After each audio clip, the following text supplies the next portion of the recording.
With Congress back from their Independence Day break, the pressure is on for Republicans to broker a deal on health care, in addition to other high priorities like tax reform.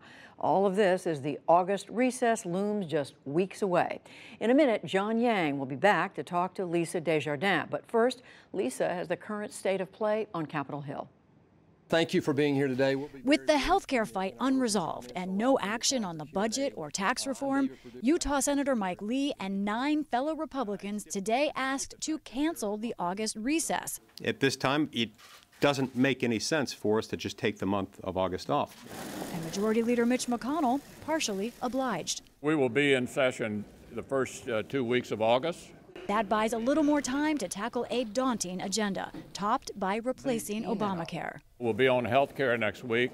We'll be laying out a revised version of the repeal and replace effort, the text of that, on Thursday morning. Multiple Republican senators told NewsHour this is what's in the latest plan. It restores an investment tax and a Medicare tax on the wealthy. Plans to cut those taxes drew criticism as helping the rich. More subsidies or tax credits for lower-income families, and billions more for opioid treatment.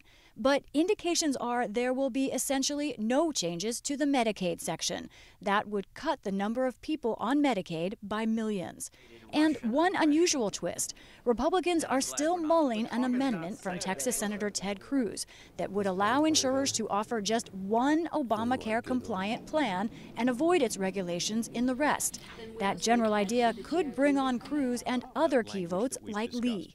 That's one way to get me to yes on the bill.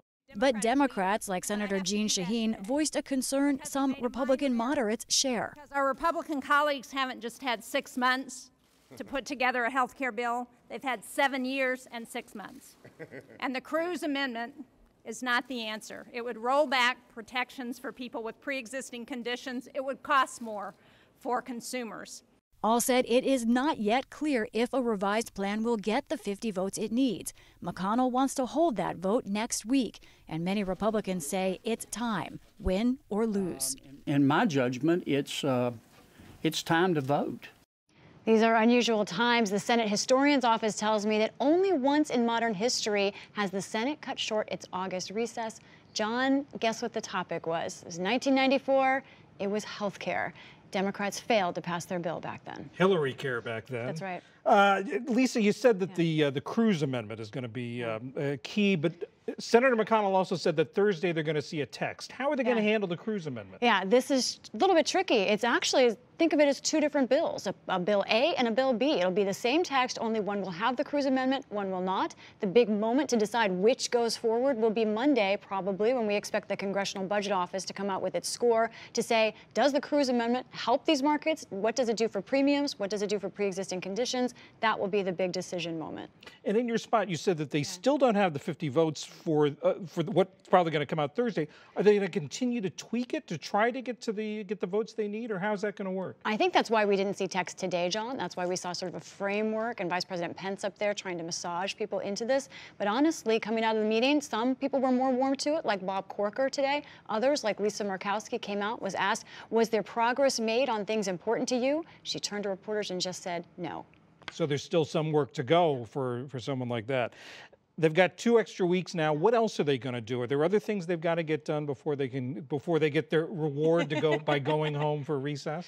Well, here's the thing. If they take this vote on health care next week, there are many who think it could fail and that Mitch McConnell will let it fail.